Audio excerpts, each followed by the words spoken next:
Well, thank you very much. So as Ed already suggested, this evening is going to be in 3 parts. The first part, I'm going to answer the question, what is body-centered psychotherapy? What does it actually mean? What do you do? What are the benefits of it?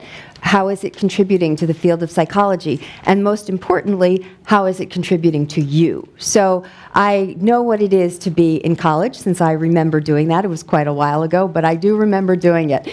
Years ago, there was a talk show host who had a guest on who said, I consider my body just to be a vehicle that takes my head from one room to another.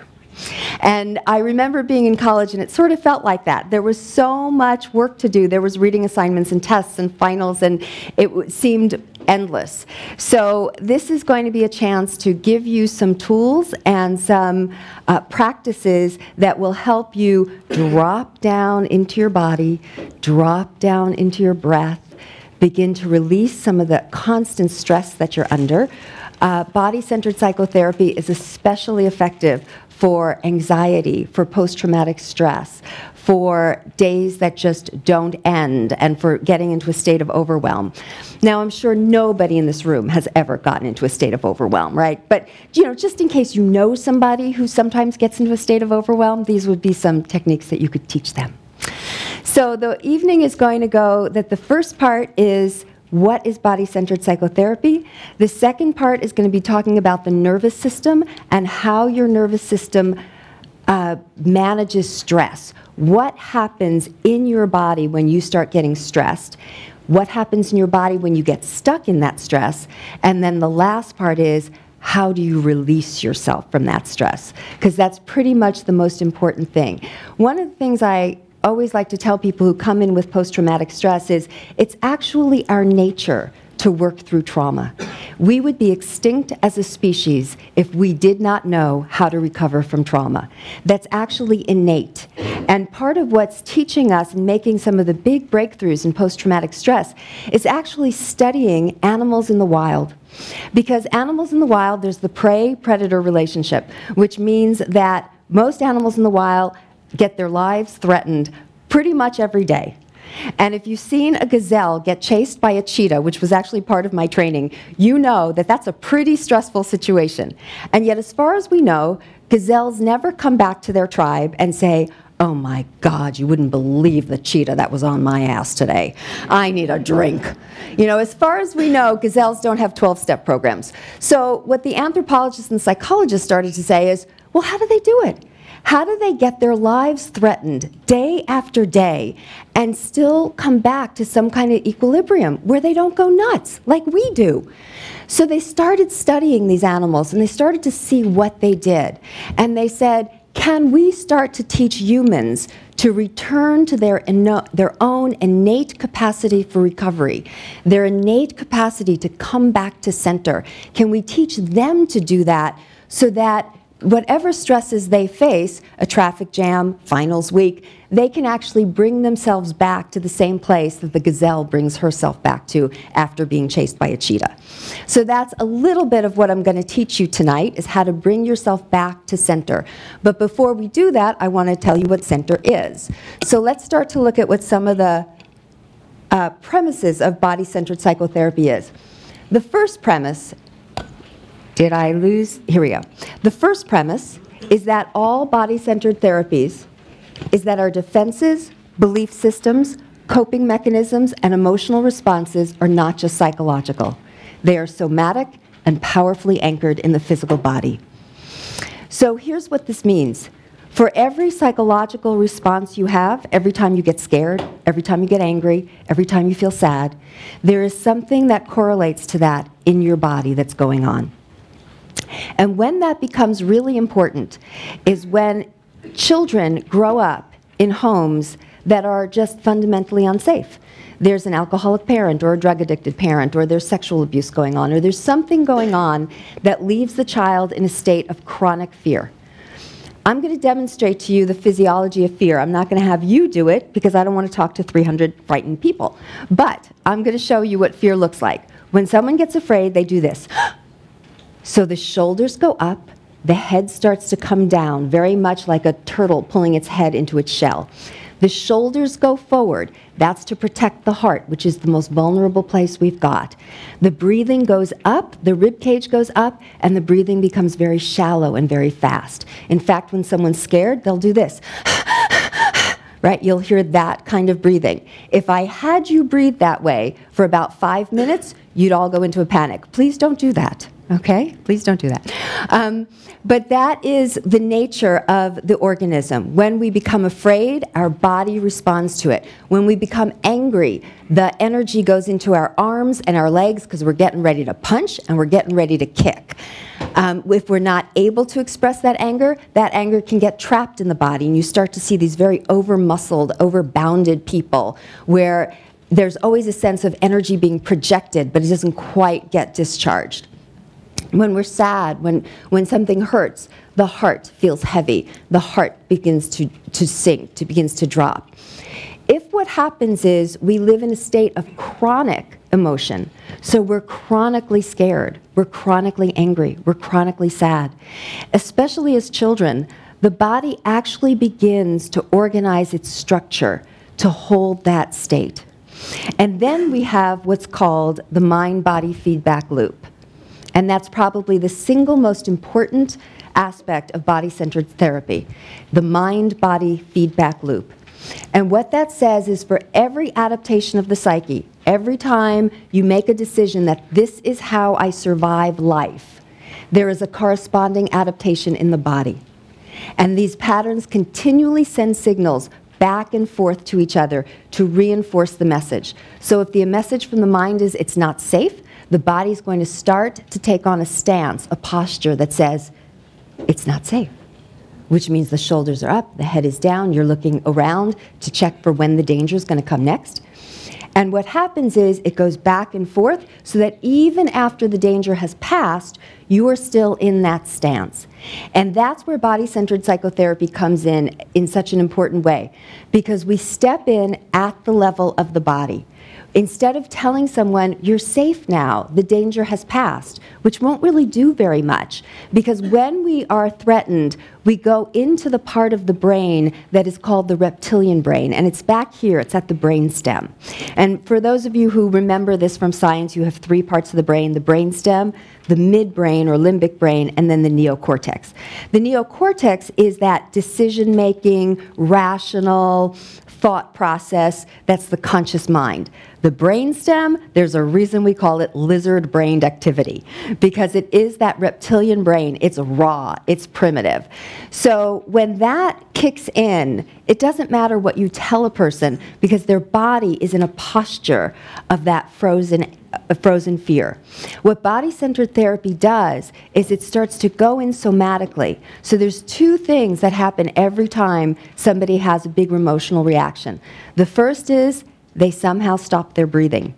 If you breathe fully, if you pulsate, if you completely inhale and exhale, you're going to feel everything.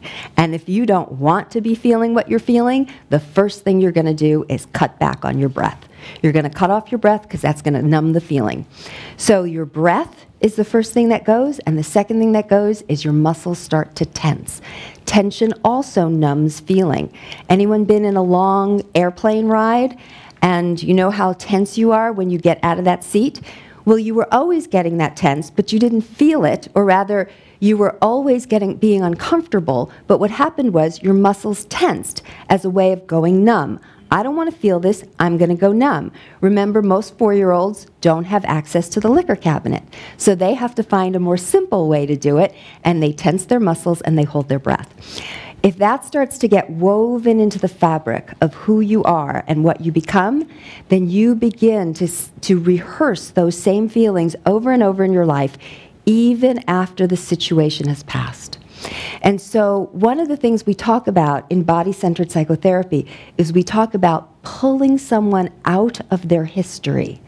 The history is the family you grew up with all its craziness and all its joys and everything else that it brought you. When we pull someone out of their history, we actually begin to work on the structure, to release the tension in the shoulders, to release the constriction in the throat or in the heart, to start to let the person breathe down deep and easy and relaxed. And that gives a different signal to the brain. Now, what body-centered psychotherapy does is it works with that feedback loop so that you're always working both sides at the same time. Because if just releasing it from the body did it, we could all just go out, get a great massage, and we'd be all fixed. It would be great. But it doesn't work that way. You can release the tension, but if the mind doesn't accept the idea that now the threat has truly passed, you will just get tense again. So what body-centered psychotherapy does is it keeps going back and forth and back and forth. First, it gives a signal to the body. It gives that signal to say, the threat has passed. You are safe now. It's okay. I accept whatever it is you feel. You're allowed to have your feelings, whatever the message is. And then we check in with the mind and we say, how is that for you? And most of the time, people would say, I don't believe you. Because if something has happened for a very long time, you start to organize your reality around what it is that you've known. So what we do is we start to say back and forth, let's give a new signal to the body, and then let's see if we can, what would it take for the mind to accept this new freedom, to accept the lack of limitation. One of the challenging things about body-centered psychotherapy is that people adapt to the circumstances that they grew up in. That's what we all do. We adapted in order to survive. So at one point, having tense shoulders or a concave chest or a head that was pulled into your body saved your life. I know so many people in my practice who had a household that was so unsafe that the way that they learned to survive was, and this is an interesting little piece, the earlier our adaptation, the earlier it is in evolution. So if you look at animals, the most simple animal is an amoeba. It's a single-celled organism. How does amoeba protect itself? It can't fight, it can't run, it can't do the things that larger animals, more evolved animals can do. So what does it do? It contracts and hopes it doesn't get noticed. That's its way of surviving, to contract and hope it doesn't get noticed. Those of you who grow up in some difficult homes will resonate with that strategy, because a very young child, his best defense is to contract and hope he doesn't get noticed. And he's going to be the invisible child. He's going to be the one that doesn't have wants or needs, doesn't take up a lot of space, doesn't demand much, because his whole strategy for survival is to not get noticed. Well, as a child, that was brilliant. That was absolutely brilliant. And without a doubt, it saved him from a lot of pain. All of our survival strategies when we were children was done with very good reason, and we need to honor those defense mechanisms. The thing of it is, 20, 30, 40 years later, he becomes that person who you say, what do you want to do for dinner? And he goes, oh, whatever you want. And then you say, well, do you want to go out or do you want to stay in? Whatever's easiest for you. You know that person? You go, would you like coffee or tea? Oh, whatever's easiest for you. That's that person that learned that the way to survive is to adapt to whoever's around him. It was a great strategy as a child. It will kill you as an adult. The very things that saved your life as a child will suffocate you once you turn 30 or 20 or just get the hell out of the house. Because we were meant to be fully alive. And I'm going to talk tonight about anxiety. I'm going to talk tonight about post-traumatic stress. But really what body-centered therapy is about becoming fully alive. It is about reclaiming your birthright, to pulsate, to feel, to express who you are, to be the greatest and grandest version of what you came to this earth to be. Question? Yes. I'm a preschool teacher, so I like to consider myself something of an expert 4-year-old. When I see the adaptation part, and I see their personalities change from when they're 3 to when they're 4, and they grab the personalities of everybody around them, doesn't matter who it is, isn't that part of adapting to whoever's around them? So the question was... So it becomes their personality is simply a combination of everybody they meet, interact with, whatever they want to emulate, whatever they chose to experience. So is that bad that they...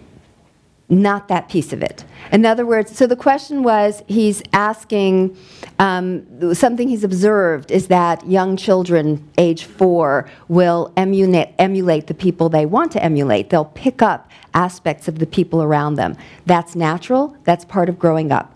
What I'm talking about is I'm talking about adapting as a survival strategy. I'm talking about homes that are challenging homes where the child has to begin to cut down their aliveness and chip away at who they truly would be in order to survive the household situation. Does that make sense? Yep.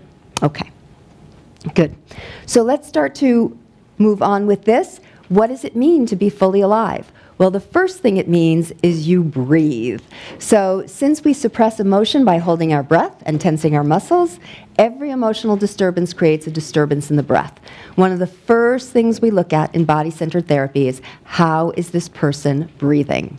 And at the back of your handout, I listed some books that I think are will further your research. You don't have to look at it right now, but you can if you want. One of the titles you'll see is The Science of Breath.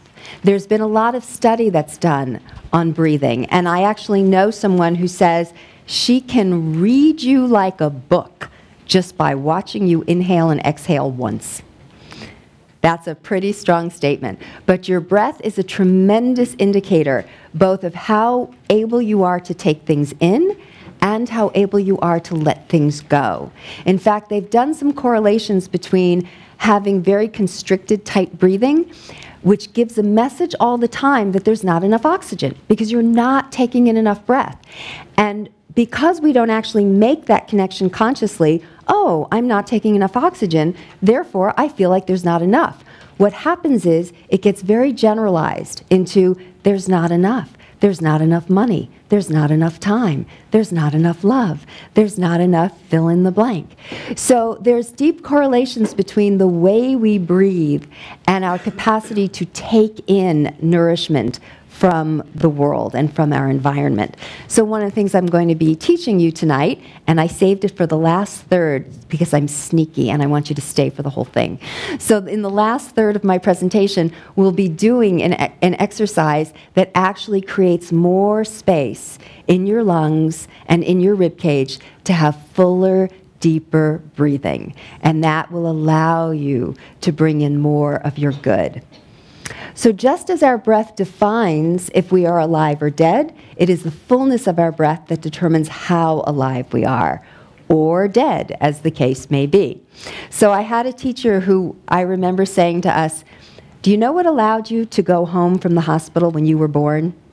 It wasn't the taxi cab. It wasn't the car that your parents took you home in. What allowed you to go home from the hospital when you were born is your breath. You were breathing. And that's why they could take you home. So the difference between our life and our death is our breath, and the difference between how alive we are and how dead we are is the capacity, the magnitude of our breath. So I used to have another teacher who said, you know, our breathing is like a radio station. You can turn the dial up, you can turn the dial down, but here's what you can't do. When the radio is on the station, WJOY, and you turn the volume up because you want to feel your joy. When it moves to the radio station WPAIN, you don't get to turn the volume down. You don't get to select what you feel. You're either alive or you're not alive. You either feel more of everything or you feel less of everything.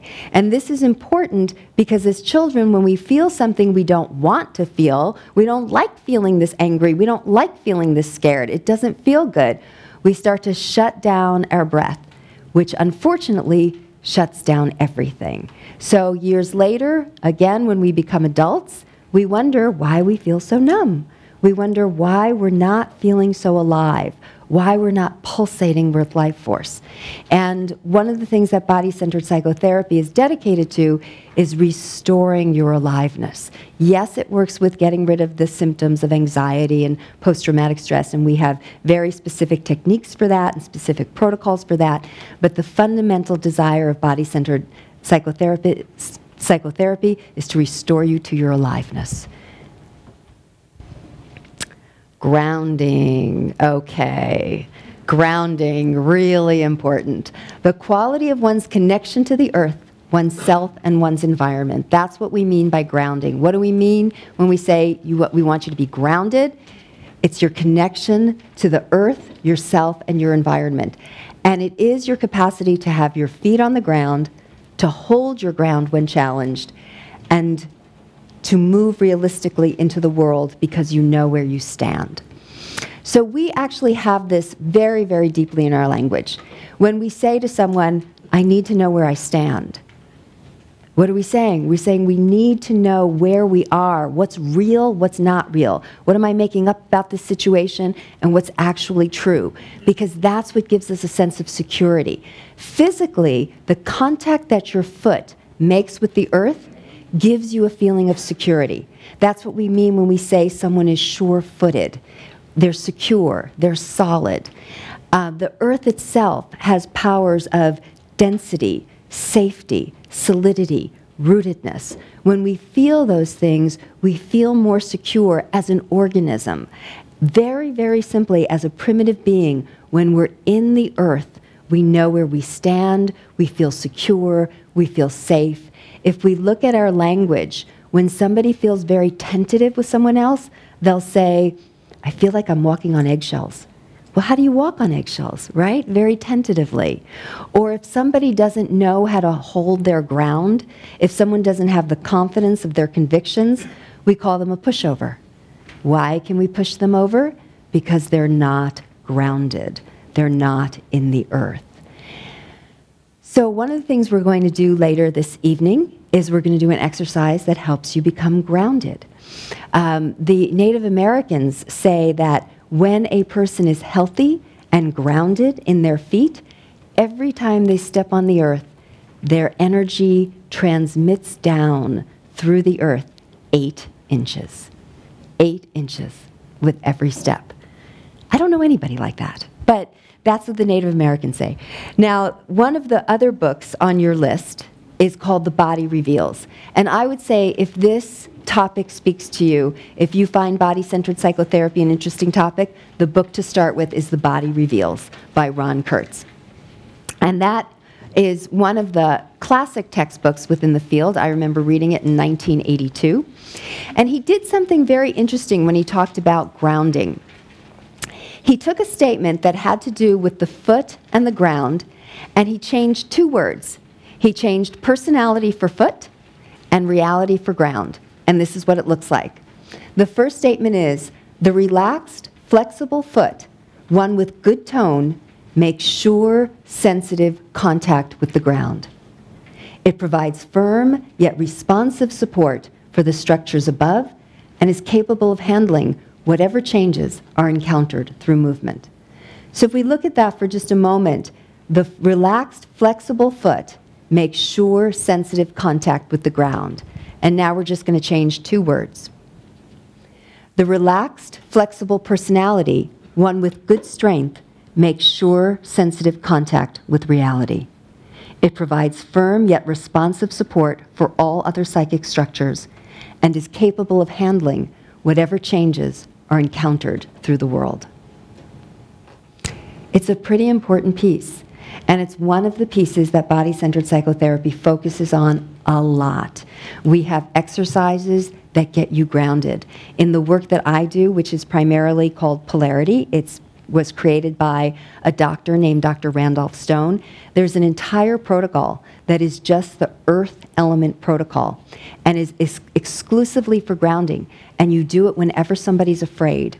And I will actually watch them go from coming into my office, you know, just kind of like really freaked out, whatever it is that's going on.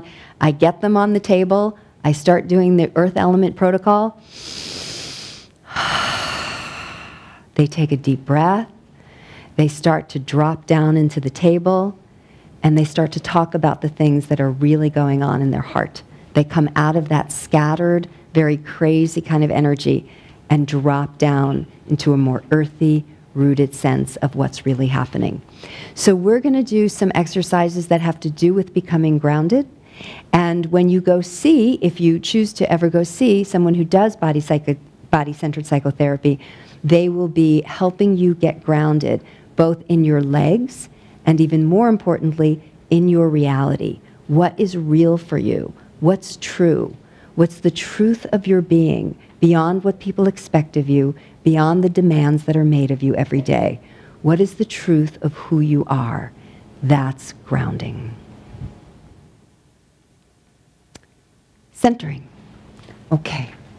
Centering refers to the capacity to go inside and connect with the core of your being.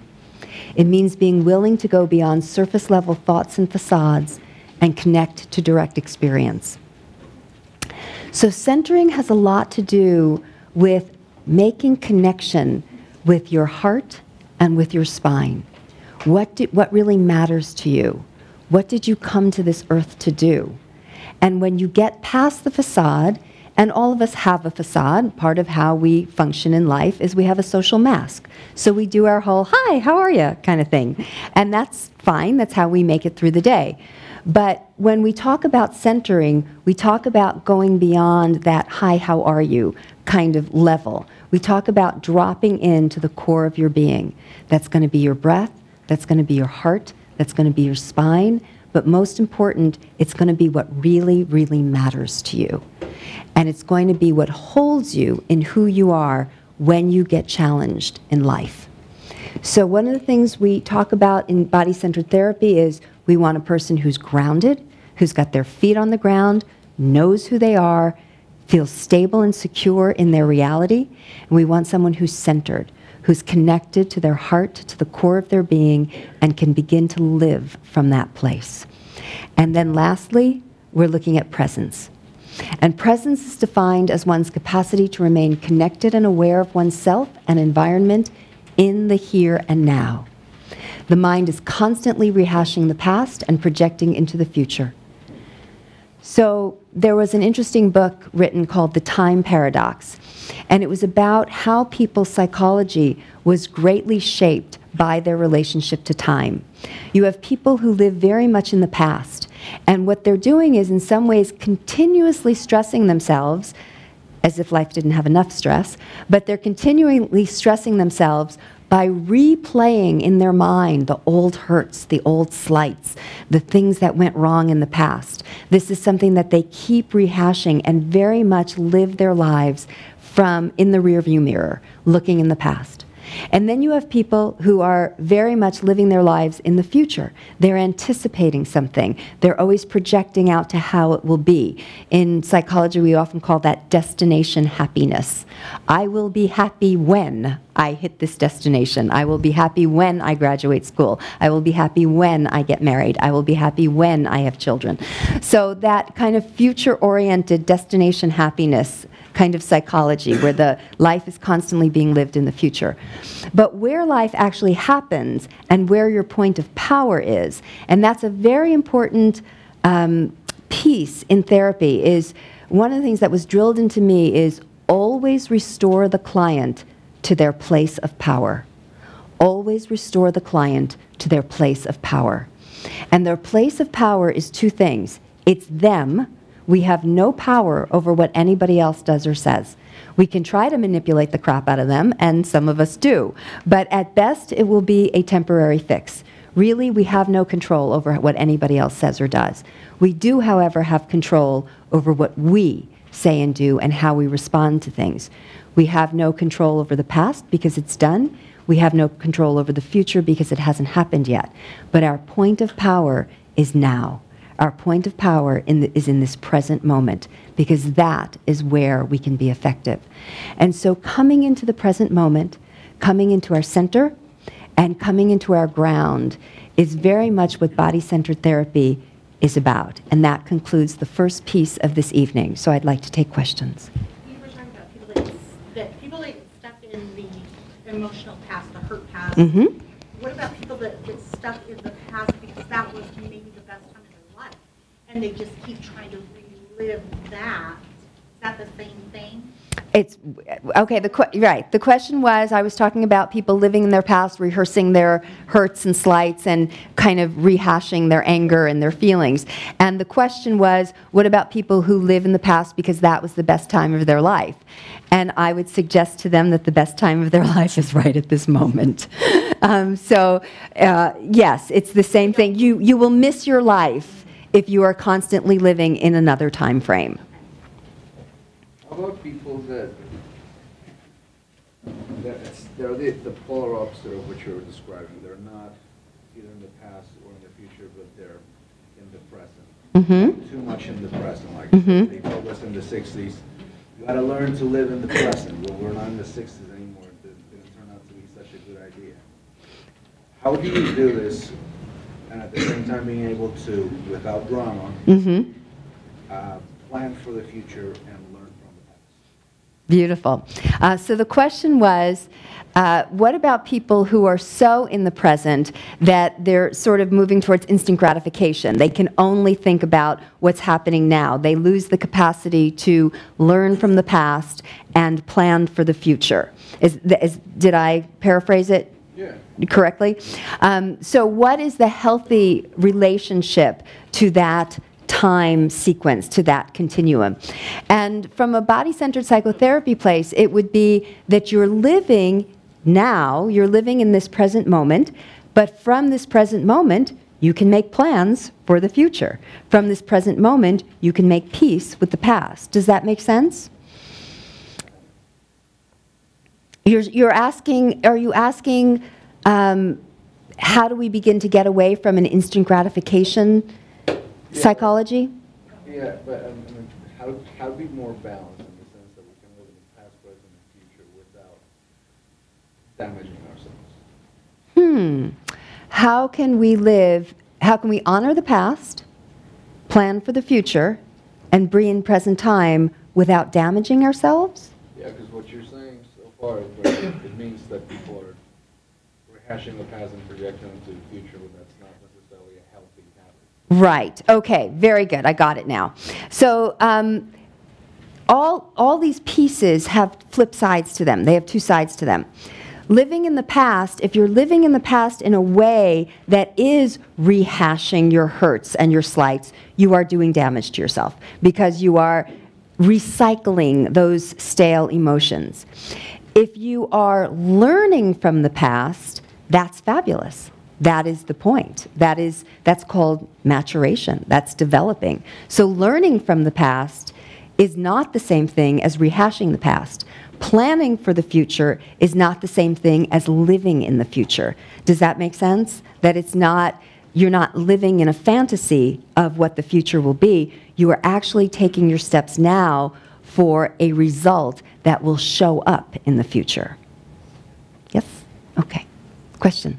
On the table when you do the protocol, what kind of reactions from clients do you get? What kind of reactions? One more. Could you say that? What kind of reactions from clients? From clients do I get when I'm doing the earth element protocol? Yeah. Oh, it's wonderful. At least I think it's wonderful. For one thing, they slow down. That's the first thing that earth element and grounding does. It gets you slow down. For another thing, their muscles tend to relax and they drop down more deeply into the table. The third thing that I'll see is that their breathing deepens and it slows. So there'll be some of this. And you can even hear in that kind of breath, that kind of sigh, the relaxation, the letting go. But I would say the most important thing that happens is they come into more of a sense of safety and certainty that is organismic in level. So there's a way, I mean, if we're outer referenced all the time, if we're always getting our cues from the 6 o'clock news or from the internet or from the things that are around us, we're going to get a lot of signals that tell us that we live in a dangerous place, that this world is just constantly fraught with murder and fires and devastation and wars. Those are the signals we're getting from the outside. And one of the things I would love to leave you with tonight is that there is a level of safety and realness that is of the body, that's of the organism, that when a person does become grounded into the earth, into their own breath, and their breath becomes free and full. And they feel the life force that not only comes through them, but that is connected to all of life. There's a beautiful saying, "You are a child of the universe, no less than the trees and the stars. You have a right to be here." And it's that kind of dropping down to an organismic safety that I see when I do the Earth Element Protocol. And then we talk about what's real, not about the stuff on the surface. Does that answer the question? Okay, good. Another question, yes. Do you take on clients that don't necessarily have the PTSD or Sure. the horrible background, but just Right. people that want to have a better life and learn how to be present and just maybe kind of be centered and have a whole life in a more relaxing. Not that they have bad things going on. Right. But, I mean, we all have stressors every day. Right. Just kind of to be a centered person. Absolutely. Yes. Not necessarily have to have all the. Yes, absolutely. And in fact, one of the things I love to see most is when a client first comes for PTSD and then heals from that and stays because they want to become the best person they can be. They're so excited now about the changes that they saw that they're not coming to me because they have all these symptoms and this long line of things they have to fix. Now they're coming because they want to be fully alive and fully expressed in the world. And I love working with those people. So yes, thank you for that question. How is this different from, do you think that engaging too much in this kind of activity will make you lose touch with reality? No. Okay, the question is, do you think engaging in this will make you lose touch with reality? No, no, no, the opposite. It will get you deeply in touch with reality. I mean, what you've, and I don't mean to be disrespectful anyway, but what you've said so far sounds much like the philosophy of the proverbial tree hugger. Okay, so the question, and the question is? Will that make you lose touch with reality? If you're thinking, if you're thinking all the time that everything is great, everything's so wonderful, and the universe is a wonderful place, then you turn around and you see that it's not quite how you envision. Okay, so I think there's something I want to clarify. Did I give the impression to everyone that this work makes you think that life is just a wonderful hunky-dory place and there are no challenges? No, how to deal with life. Okay, because if I did, I want to apologize for that impression. That was not what I was attempting to say. In fact, what I'm saying is, by working with the body, we get very nitty-gritty and get down into what's really going on at the most primitive nervous system level, and we face it at the level of the organism. So there's absolutely nothing about this work that is, oh, pink ponies, happy skies, pink ponies, happy skies. In fact, that's one of the things that we'll call you on if we see that. You know, if you're living in that pink ponies, happy skies place, we're going to get you down into your body where that's not the case. Yes? Yeah, I mean, I've been able to relate a lot of this in the way I've been saying it. It's more or less a way to displace any kind of negative emotion or some kind of concurrent emotion that's hurting you in some way or stopping you from living a full life. In the way, I mean, I do most of this in I built a social emotional learning program for my preschool class. And what I do with them is when they get in trouble, say at recess or something, I'll do exactly what you do. I'll ground them first. I'll say, this is what you've done, take a deep breath, because they have their reptile brain out, they're mad at me for getting in trouble, or they're sad themselves for getting in trouble, so they're crying, so they take a deep breath. Beautiful. And then they start talking, and like, okay, do you feel safe? Is there something you want to tell me? Is there something I can do better? Nice. And that way I give them back their power by having them tell me what I could do better to help them be safer. Is everyone able to hear what he's saying? No. Okay. So, yeah. Well, would you like to stand up and say it, or do you want me to repeat what I've heard you say?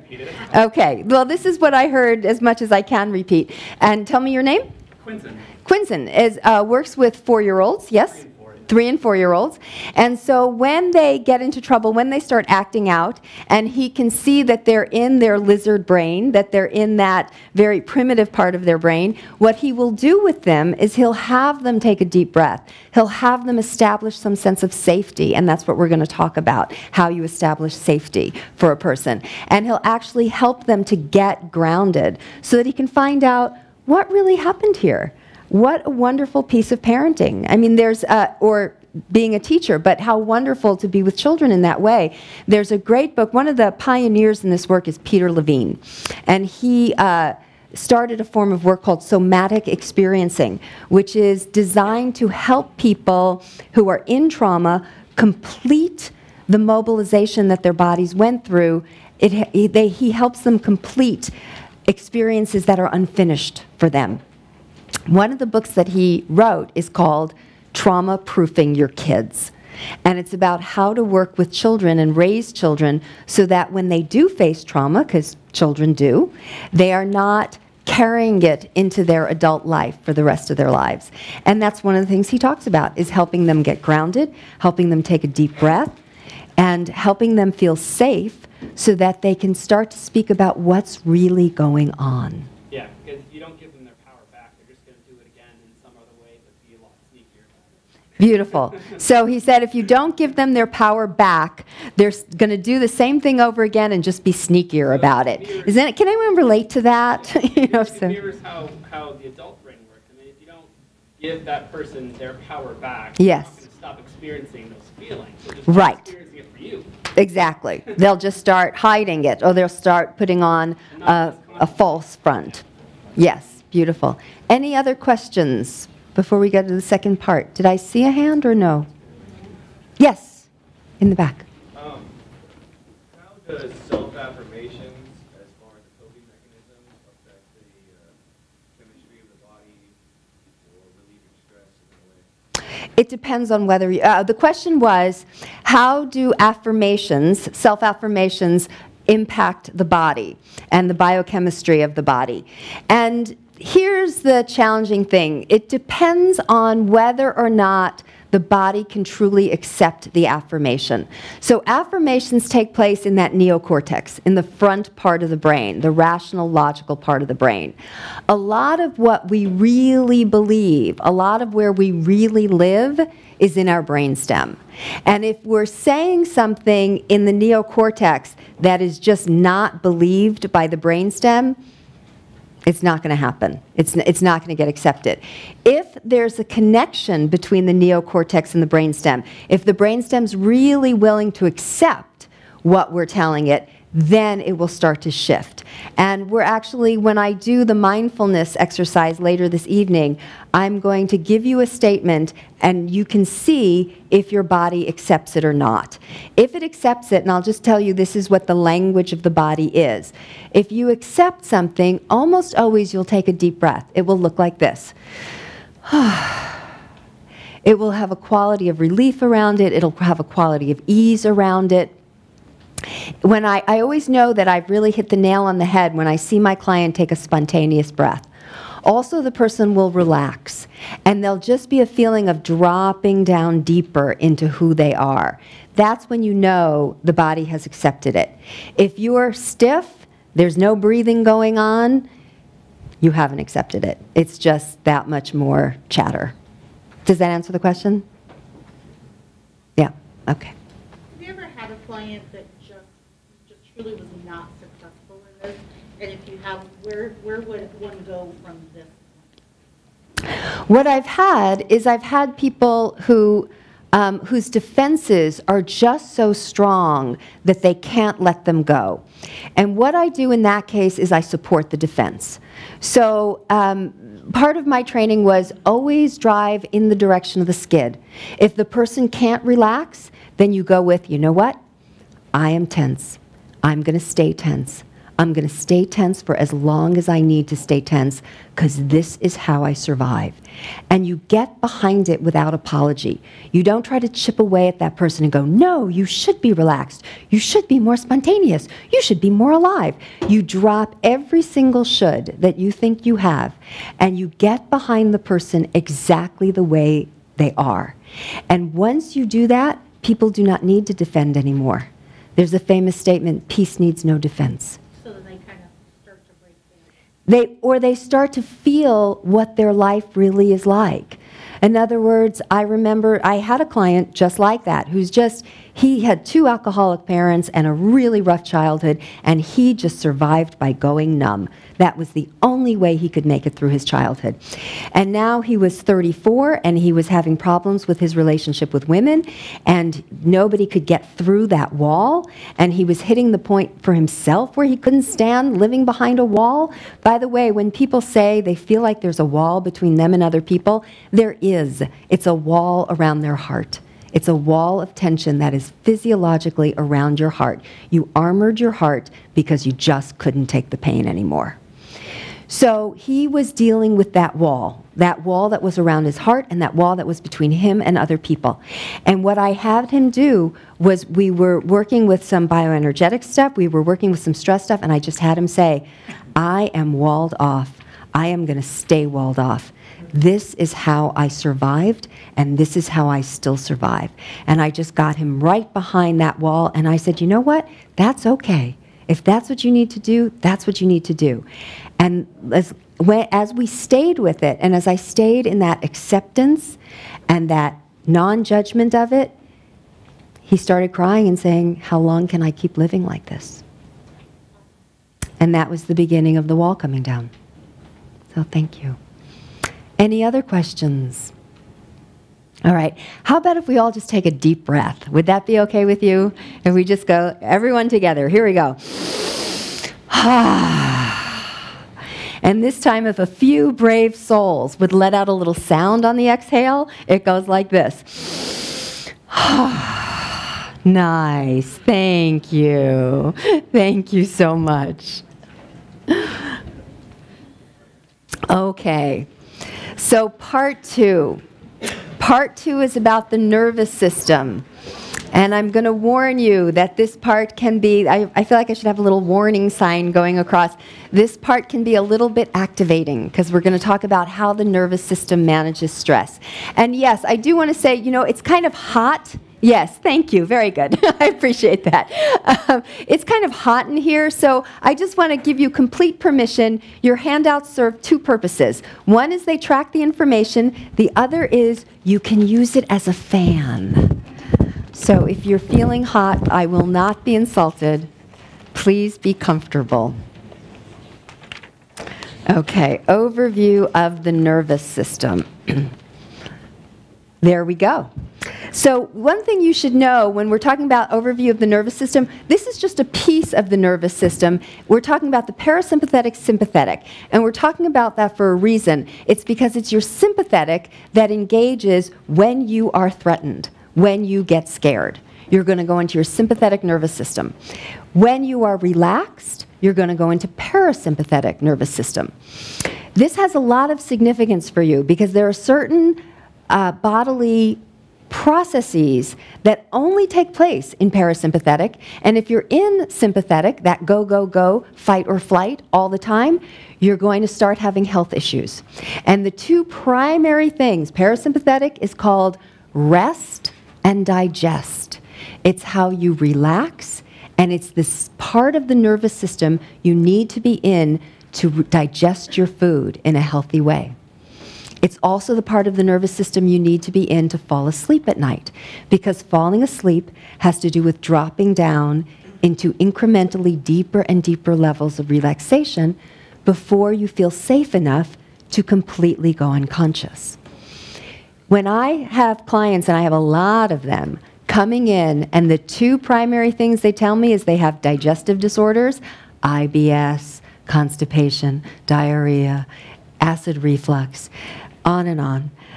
All the digestive disorders, and that they can't sleep at night, I know the first place I'm going to go is the nervous system. So let's go over what the 2 sides of it is. Parasympathetic is that part that allows you to relax deeply. It's where your cells repair themselves. The heart rate slows down and it becomes steady. Your breathing slows down and becomes steady. This is where your immune system becomes stronger, which is why if you're sleeping a lot, it's a sign that your immune system is trying to get stronger.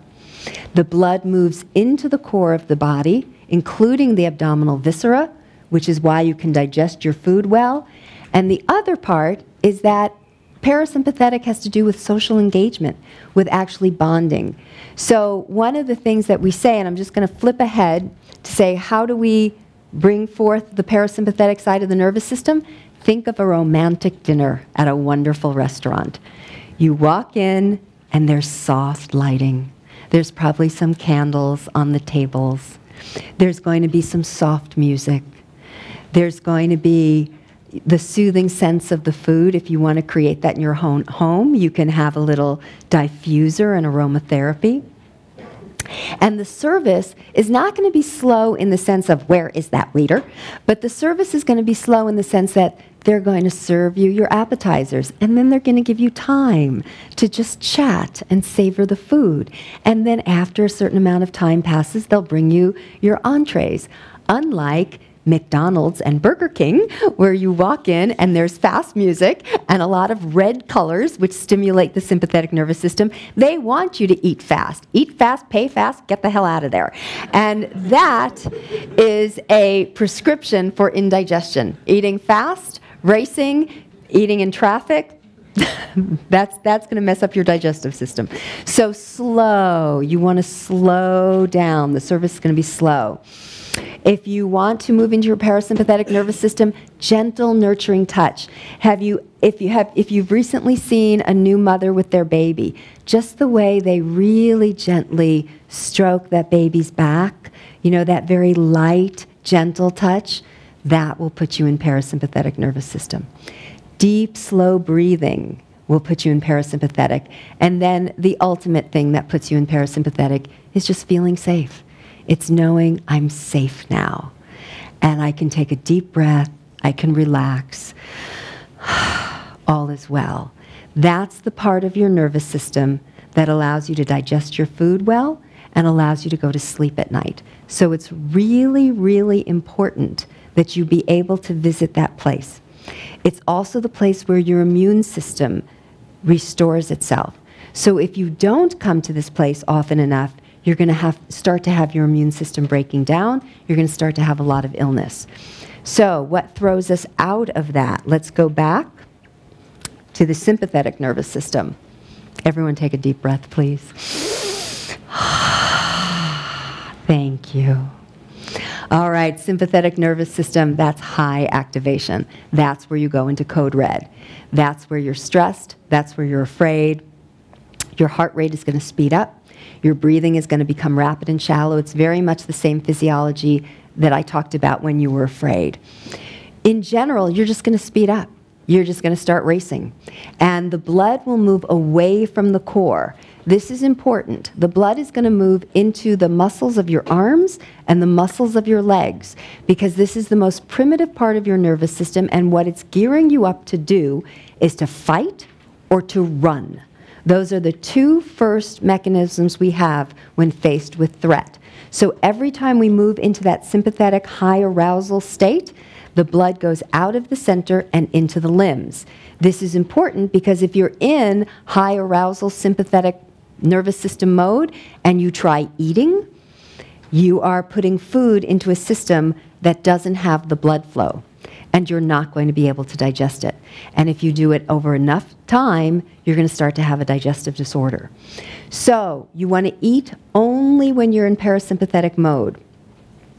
The last thing, which is also important, really important part of being sympathetic, you go into emotional isolation when you're in this. Because if you have to survive, you have to survive.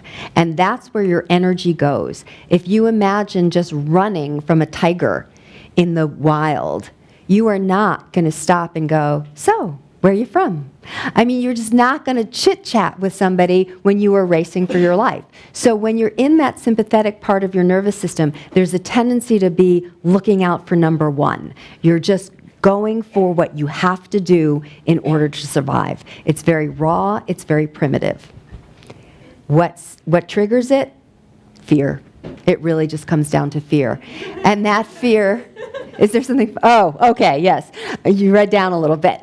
So, and actually this is for you. So the fear is whether the fear is real, you really being threatened, or the fear is imagined. So when we were talking about people who live in the future, if you're anticipating something in a fearful way, you're dumping your adrenaline and your cortisol, and the physiology is moving through your body even though it isn't happening.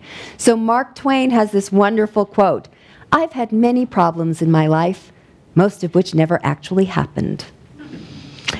We have problems in our life, many of which never even happen. The disappointment that is the hardest to take is the one that never comes. So when you are living in that future place and you're rehearsing, anticipating fearful things, you're actually stressing your body in that sympathetic mode. So now to speak to you, the New Age definition of fear. False evidence appearing real. I think that's part of what you're talking about, that kind of tree-hugging consciousness, where you're like, oh, you know, there's nothing to be afraid of, nothing fearful really exists, it's only an illusion, da-da-da-da-da-da. But at the nervous system definition of fear, F everything and run. I mean, that is when we are in that primitive, reptilian brain, and all we are concerned about is our survival. And that's what we're talking about with sympathetic nervous system. Any threat to the self or to the self-image, which speaks to some of the real challenge of doing this in our 21st century reality. Our nervous systems are the same nervous systems that our ancestors had. Our bodies are evolving, but they're not evolving as fast as our technology is. So the nervous system that we have in our body was designed to deal with threat to the organism. It was designed to run when the tiger leaped out of the bushes. It was designed to fight when the tribe with all the war paint and the arrows came, you know, racing over the hilltop. We are designed to run or to fight in response to threat. But what happens when the threat is finals week? Who are you going to kill? Where are you going to run? What was that? Kill the test. Well, and we use that kind of language. I went in, I killed him. You know, you go in there to do that because it is that part of your nervous system that has to do with wanting to kill somebody. And when I have clients who come in and they're in that place in their nervous system, they'll actually say, oh, I just wanted to kill him. And I'll go, yes, you really did, because your organism is designed for that. It's designed to kill the threat or run away from the threat. But most of the threats that we handle in today's day and age are not threats that we can either kill or run from. Not really. They're threats that have more to do with a threat to who we are, to our self-image. In other words, there were moments when I was anticipating doing this talk. And I'm not usually talking to college students. That's not the usual population that I address. And so I was creating some wonderful rehearsals in my own mind of how many things could go wrong. And when I started feeling my own adrenaline and cortisol starting to roll in relation to catastrophizing how this lecture was going to go, I asked myself, really, Carol, you're responding as though you are under threat. But you are not under threat. Your image of yourself is under threat. And that's what most of us are facing in our lives, where it's our ego, it's our sense of who we want to be and how we want to show up that will be threatened. But our bodies are responding the same way we would respond as if a tiger jumped out of the woods.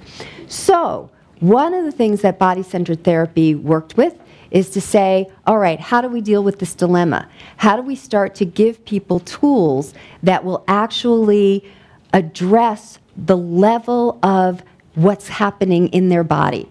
And one of the things that they found, because they studied prey and predators, is that when the prey animal gets to safety, the first thing they do is they orient themselves to the fact that they are safe, and then they start to shake. They start to tremor. Their body just begins to discharge all that adrenaline and all that cortisol. So one of the tools that we use in body-centered therapy in working with post-traumatic stress is engaging what's called the tremor mechanism, which is that part of our body that actually knows how to shake off whatever has been pent up, whatever has accumulated and is now recirculating in our bodies. So let's do a little demonstration of that. There's actually, by the way, if you don't know what Qigong is, it's something worth knowing about. It's an ancient Chinese practice, and it's for health and longevity, but it has some of the wisest practices I have ever seen. And one of the practices in Qigong is something called shaking the tree, where you literally just shake for 8 minutes. You shake your whole body. And having done this many times in Qigong class, I can tell you the level of relaxation that you have afterward is profound. I am not going to ask you to do that. Here's what I'm going to ask you to do. I'm going to ask you to take just your right hand and start to shake it as though you're throwing off water. Just start to shake it really fast, kind of get that wrist action going, and then start to let it roll up the right arm a little bit, just so it starts to go up to your shoulder. And take a few deep breaths. And another deep breath as you're shaking. And now we're going to go with the left hand. All right, and just shake it off like a dog coming out of the water. You know how those dogs just like shake their whole body? Good, and I'm starting to see some smiles, and I'm starting to hear some laughter, and that's some discharge. That's great. Let the shaking go up the arm. Beautiful. That's great, you guys. Let it go up to the shoulder. Get the other hand going. Deep breath in. And let it go. Good. Now, take a deep breath. Yes, thank you. Thank you. If I was giving away free books, you'd get one for that. And just notice, how do you feel? Better. A little bit better. A little more relaxed. A little less stressed. Check out the room. People are laughing. People are a little bit more relaxed. Laughter is a discharge. We're looking for laughter. We're looking for crying. We're looking for yawning. We're looking for shaking. We're looking for sweating. We're looking for anything that begins to discharge that pent-up energy. So just check it out. It feels different in the room now. Thank you so much for being willing to do that. I feel better just standing up with you. Okay.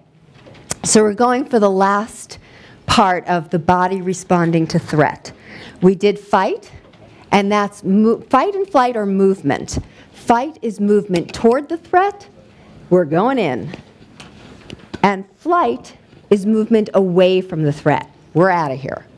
Now the last one, which is actually the one that I see most in my practice, because this is the one that young children have, it's really their only option, is to freeze.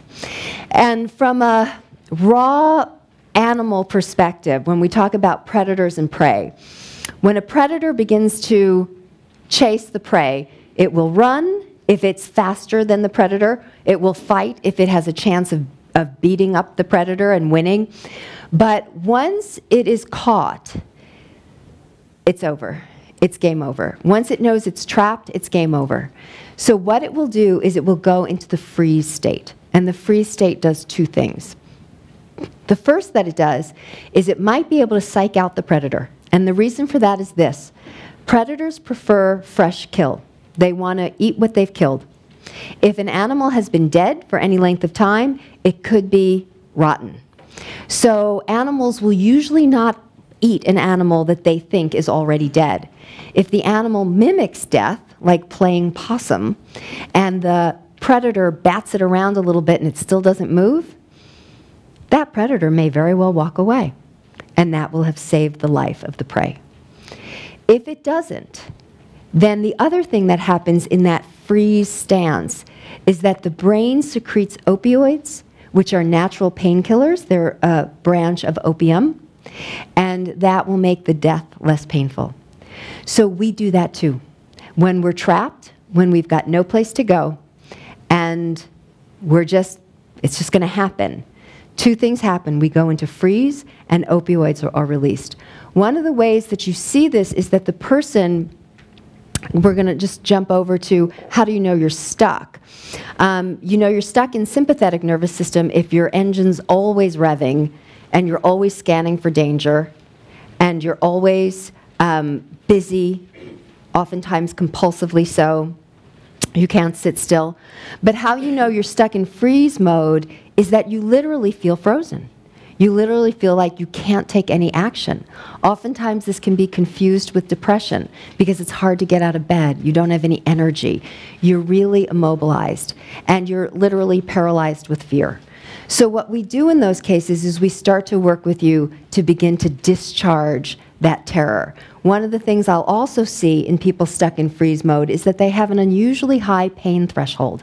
And that's because they're always secreting those opioids in preparation for their own death. Wow. Yes. All right. So it's already, I'm seeing the clock is telling me it's 1/4 after. Let's go to restoring equilibrium so I don't leave you in this place.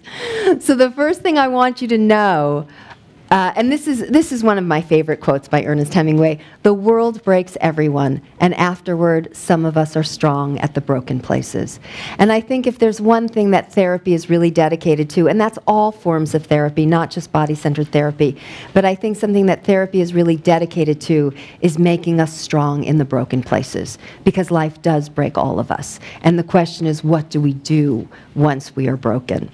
So how do we become strong at the broken places? The first thing to know is we are hardwired to recover from stress.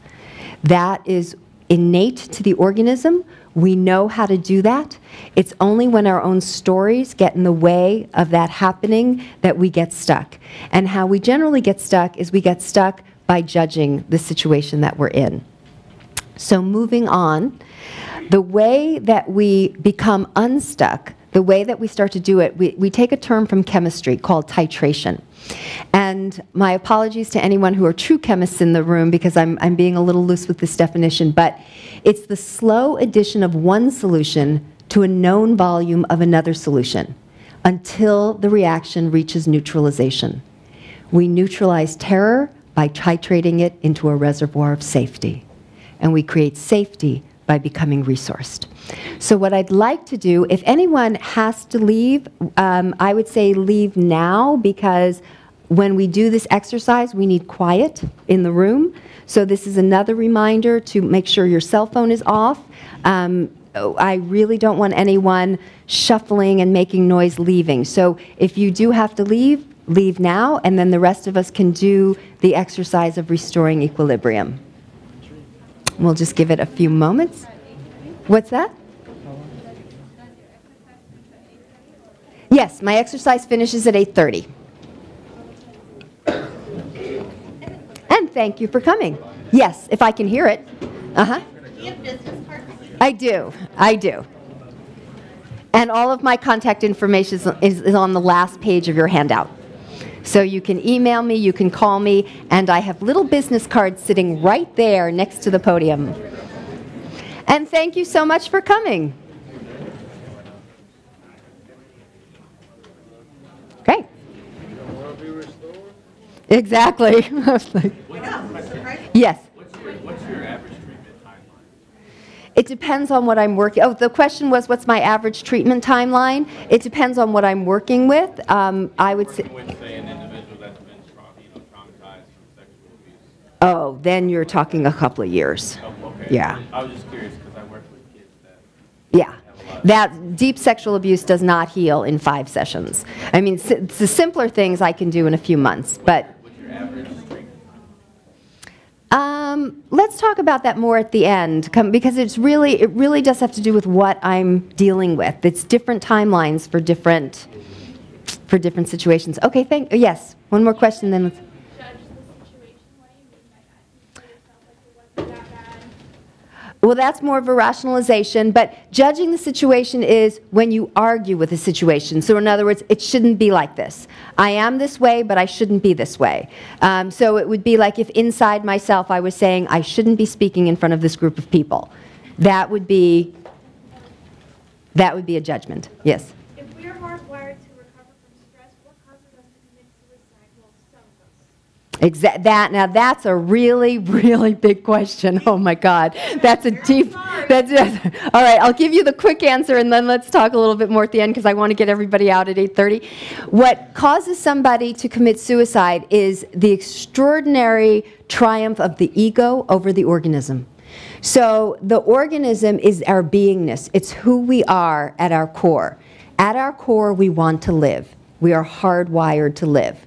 The ego, however, the mind, can create such severe suffering that it literally becomes intolerable. And if the ego manages to dominate the life force of the organism, that's the part that will win. So, does that answer your question? I mean, that's the short version of it. Okay, so on that note, let's restore equilibrium. On that note, we're going to restore equilibrium. Okay, so we're going to start with two pieces. We've got breathing and we've got grounding. And since we're talking about grounding, I'm going to get out of these heels. You know me by now. All right, so when we talk about breathing, this is your diaphragm. If you look on your handout, the second to the last page, you'll see a picture of a little guy with a diaphragm where there's little X's. What we're going to do is locate your sternum, your breastbone, come down 1 inch from where your sternum ends, and then go out 1 inch to either side. And you see where I am on my body? Start to press in to the top of the curve of that rib cage. It's going to be a little tight. There you go. Some of us have to find it. Yes, some of us have to find it. So it's the curve of the rib cage right here. Yes. And start to press with your fingers into the top of that curve. And I can tell you right now, it's going to be tight. So you want to start to lean forward a little bit and see if you can curl your fingers up and under that rib cage. And it's, yes, and it's going to help to make some sound like, so taking a breath, letting out some sound. Good. And now, there you go. Laughter's good. I'm up with that. And so moving 1 more inch to the side, press your fingers up and under that rib cage and lean forward so you can really get up and under it. Is anyone having trouble finding it? I will come around and help you. Yeah, just don't get how leaning forward. Okay, you having trouble finding it? Okay, there you go. Is it right here? It is. It's right there. That's it. Yep. We can always tell when someone's found it. Ah! Good. That looks good. And start to inch out to the side a little bit more, like curling up and under. It's tight, so complain. Ah, that hurts. Or whatever sound you need to make. I want to hear some bitching and moaning. Yes, that's it. And inch it out. Yes, coughing's great. You know you found your rib cage when you're coughing. It's your lungs clearing. That's it. Inch it out a little further. Looks good. I'm going to come and help. That's it. Yeah, there. I want to see some grimaces. Oh, there you go. You better start doing it or I'm going to come help you and it won't be pretty. Do you want some help? Yes. Okay. So this is where your rib, there you go. That's it. Nice. Take a breath in. Let out a sound. Keep inching out towards the sides. Okay. Gonna lean forward a little bit. There we go. Up into there. Can you feel that? Yeah, a little bit. Okay, then just go up and under a little bit more. For you, it's really strong. That's it. And out to the edges. All the way out to the edges. One more time. Deep breath in. Let out a sound. Good. Even that's going to help. And now let go. Take a gentle breath. Do you feel any more space at all? Not. Does anyone feel any more space? Okay, good. So some people found their rib cage. If you try this at home, if you find your rib cage and you actually get your hands up and under it, you will start to create more space for your lungs. Now what we're going to do is just having opened that a little bit, I'm going to ask you to close your eyes and start to feel your feet against the ground. Feel your feet against the floor. If you're wearing shoes that you can slip out of easily, please do that, because that's going to give you a better sense of grounding. That's going to give you greater connection with the earth. Nice. And so taking a deep breath in, let out a sound on the exhale. Beautiful. Let your eyes close and begin to become aware of the edge of your body resting in the chair. So feel the back of the chair against your back. Feel the weight of your body dropping down into the seat. Feel the soles of your feet pressed against the floor.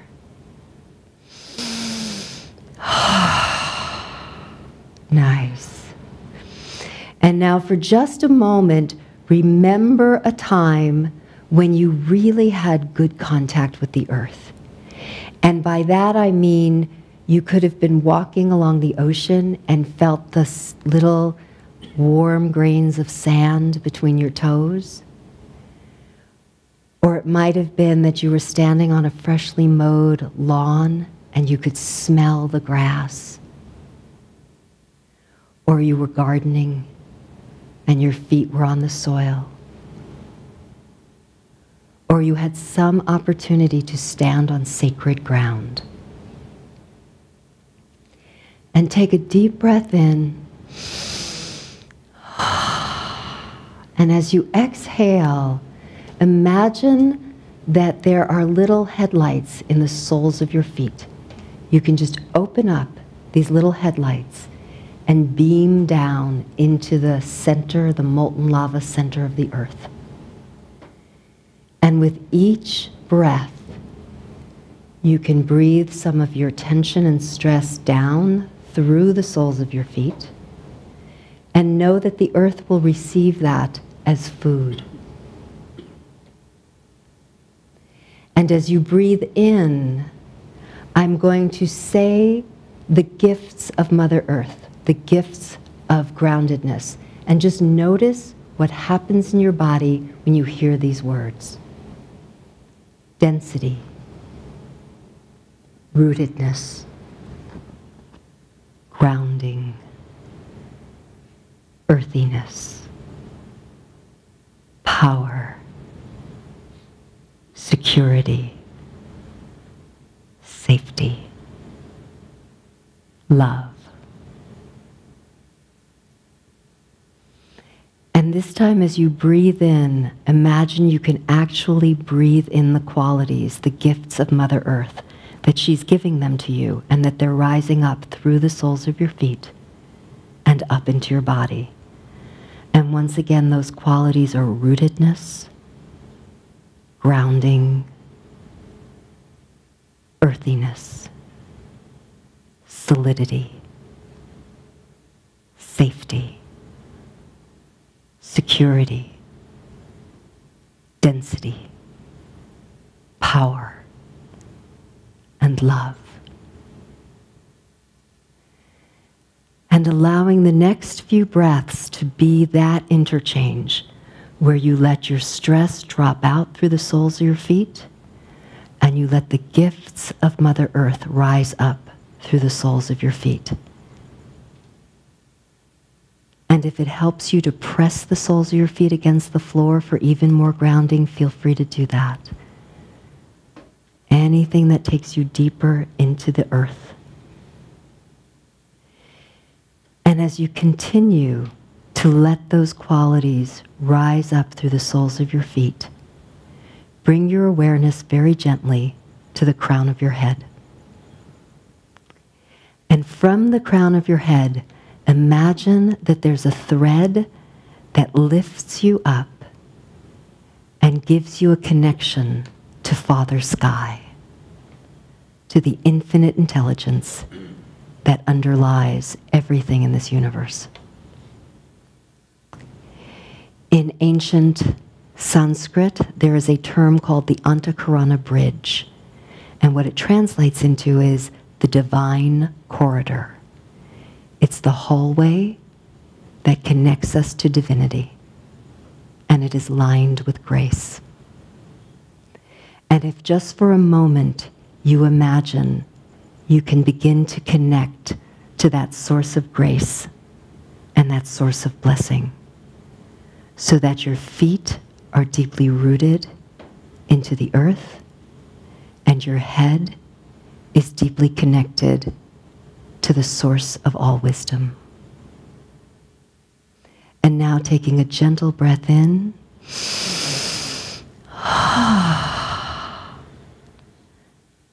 Good. Begin to notice where your breath is easy and where your breath feels constricted. And this is one of those moments where you're going to refrain from judging. You're just going to notice, where does my breath easily move into my body? And where does my breath feel tight? Without trying to change a thing. Feeling into that place in your body of ease.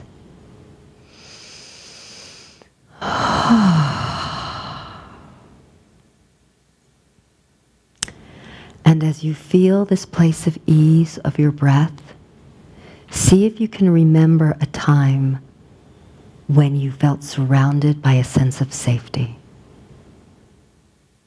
It could be in nature. It could be cuddled up in your bed, surrounded by pillows. It could be visiting your grandmother when you were little.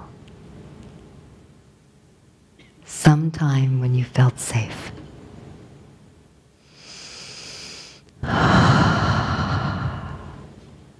And notice what happens in your body when I say the words, "You are perfectly welcome here." You are perfectly welcome here. What happens in your physical body? What happens in your breath as you tune into a sense of welcome and safety? And if there's anything that is stressing you in the future, a test coming up, any challenge that's coming up for you, imagine or ask yourself, how would my body feel if I successfully negotiated it?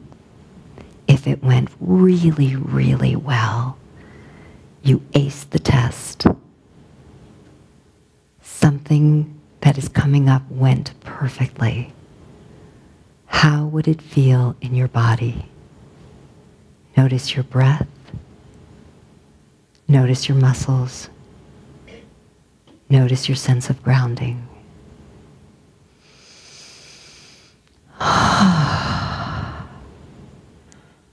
And in just a moment, we're going to come back into the room and give yourself the suggestion that to whatever degree you want, you can keep this feeling with you. You can keep this grounding. You can keep this welcome. You can keep this safety.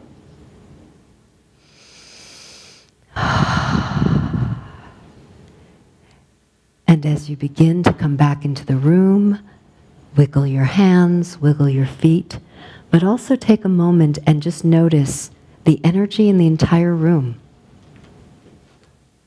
So there's individual safety and there's collective safety. And the energy in the room has shifted as we've come into our ground. Thank you so much.